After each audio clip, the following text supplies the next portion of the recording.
हम सभी यही समझते हैं कि अगर मैं नहीं रहूँगा तो मेरे बच्चों का क्या होगा या मेरे परिवार का क्या होगा। इस विषय में आज मैं आपको सुंदरकांड का एक विशेष रूप से पठनीय अशोक वाटिका में एक प्रसंग हुआ था, उसके विषय में बताने वाली हूँ। ज़रा ध्यान से सुनिएगा, बड़ा रोमांचक सा प्रसंग है ये। जिस समय रावण क्रोध में भरकर तलवार लेकर सीता माँ को मारने के लिए दौड़ा, तब हनुमान जी को लगा कि उसकी तलवार को छीन कर रावण का सिर काट देना चाहिए। किंतु अगले ही क्षण उन्होंने देखा कि माता मंदोदरी ने रावण का हाथ पकड़ लिया। यह देखकर वह मन ही मन गदगद हो गया और सोचने लगे कि यदि मैं आगे बढ़ जाता तो शायद मुझे यह भ्रम हो जाता कि यदि मैं न होता तो आज माता सीता को कौन बचाता। बहुत बार हमको भी ऐसा ही भ्रम हो जाता है, मैं न होता तो क्या होता। परंतु यह क्या हुआ, सीता माता को बचाने का कार्य प्रभु ने रावण की पत्नी माता मंदोदरी को ही सौंप दिया। तब हनुमान जी समझ गए कि प्रभु जिससे जो कार्य लेना चाहते हैं वह उसी से लेते हैं। आगे चलकर जब त्रिजटा ने कहा कि लंका में बंदर आया हुआ है और वह लंका जलाएगा, तो हनुमान जी बड़ी चिंता में पड़ गए कि प्रभु ने तो लंका जलाने के लिए कहा ही नहीं है, और त्रिजटा कह रही है कि उन्होंने स्वप्न में देखा है कि एक वानर ने लंका जलाई है। अब उन्हें क्या करना चाहिए? जो प्रभु की इच्छा होगी वही होगा।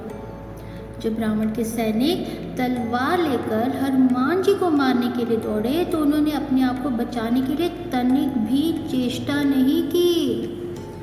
और जब विभीषण ने आकर कहा कि दूत को मारना अनीति है, तो हनुमान जी समझ गए कि मुझे बचाने के लिए प्रभु ने ही यह उपाय कर दिया है।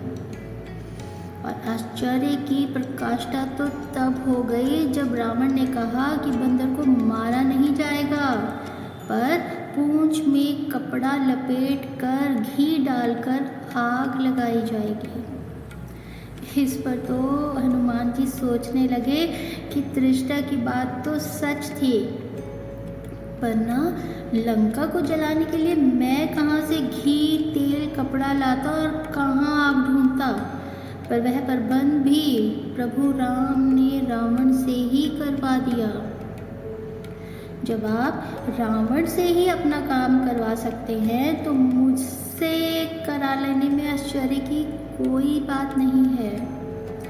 इसीलिए हम सभी भी यह सदैव याद रखें कि संसार में जो कुछ भी हो रहा है वह सब ईश्वरीय विधान है।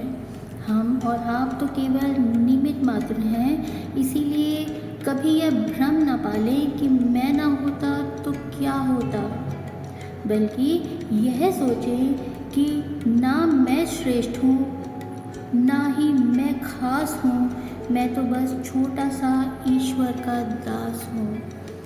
अपना कर्म करते चलिए, अपना कर्म करते चलिए, अपना कर्म करते चलिए। फल की इच्छा त्याग दीजिए और यह भ्रम भी त्याग दीजिए कि मैं ना होता तो क्या होता।